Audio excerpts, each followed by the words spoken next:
Hey guys, welcome back to the Book and Movie channel.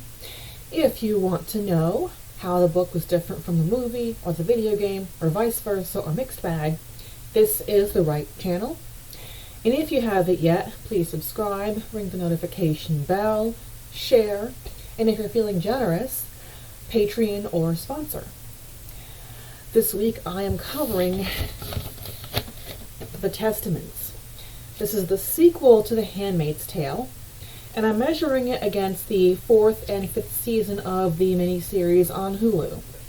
There is a 6th season on the drawing board, but I have enough to work with today just from 4 and 5 to cover it now. If you read the original book, you know that the story ends with Offred's removal from the Waterfords' home with her fate and destination undisclosed.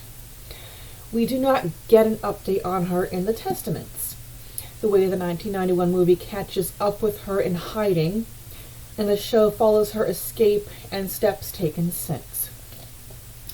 Season 4 takes us through her escape and reunion with her husband, her best friend, and her second child in Canada, where the Waterfords are also awaiting trial for what they've done.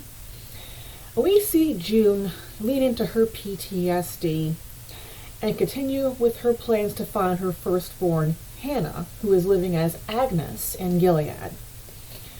Serena Waterford, still a lot younger than in the book, is pregnant, and June is still kind of having her cake and eating it too by keeping Nick as close as before when she takes Nicole to see him, and reconnecting with Luke now that they're back together in Canada.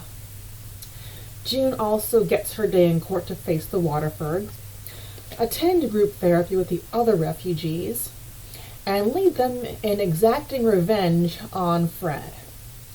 All the while, fellow escapee Janine was brought back to Gilead, but not alone. The 12-year-old lady of the house they were hiding out at was demoted to Handmaid. And despite her trying to escape, Aunt Lydia trusts Janine enough to let her try and show Esther the ropes and get her to accept her circumstances.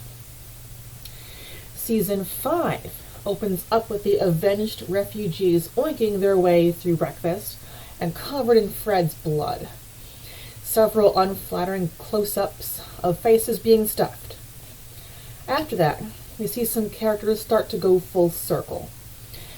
Serena experiences the shoe on the other foot, living at the mercy of the Wheeler family, who are Canadians who practice Gilead's principles, as Canada starts to reject and scorn refugees and sympathize with Gilead. Anyway, so Serena is starting to really face the monster she became in Alanis Wheeler, as this woman tries to control her life and then tries to take her baby from her. The baby June delivered and then took to the hospital with her, as they squared off for the last time, and they both found a last little bit of compassion for one another. Back in Gilead, Aunt Lydia is just starting to take a more sympathetic approach with the handmaids, especially in the case of Esther. And she talks to Joseph about it, who himself has run out of excuses for the other commanders and for Gilead. He has a more relaxed middle ground on the drawing board called New Bethlehem to encourage the refugees to come back, and also be able to get Gilead welcomed into the UN. At the end of it all, an offending commander is confronted and executed. June is attacked and injured by a Gilead sympathizer who is beat to death by her husband. They go to hop a train to Hawaii, just as Toronto wants all refugees gone. Luke turns himself in to keep June from getting arrested. And as she's on the train, she and Nicole hear another baby, and they go to see it and are face to face with Serena and her baby Noah. And so far as we can tell, Serena has done a complete 180. But we shall see if that's permanent in Season 6. In The Testaments, The story takes place 15 years after The Handmaid's Tale and is told from the points of view of three people. A teenage girl in Canada who finds out that she is baby Nicole, all grown up, just as her adoptive parents are killed in a car bombing.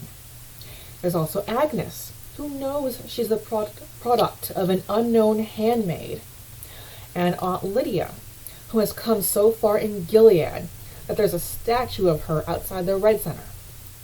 We get a lot of the real backstory on Aunt Lydia. In the show, we remember that she was a teacher, and it was her second career, the prior one having been law. And she had kind of a chip on her shoulder with a single mother who neglected her son in favor of her love life with married men. And so, after being kind of rejected by the principal she had a crush on, Aunt Lydia kind of took out her frustration with that on this wayward single mother. And thus, Aunt Lydia was born.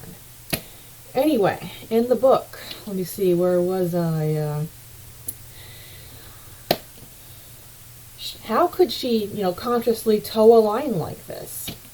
Spoiler alert, before Gilead, Aunt Lydia was 100% a family court judge.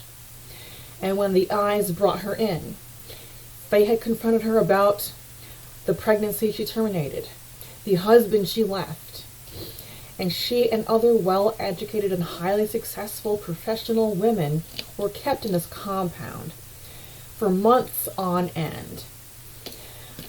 This place that, it lacked working indoor plumbing and sanitation amenities.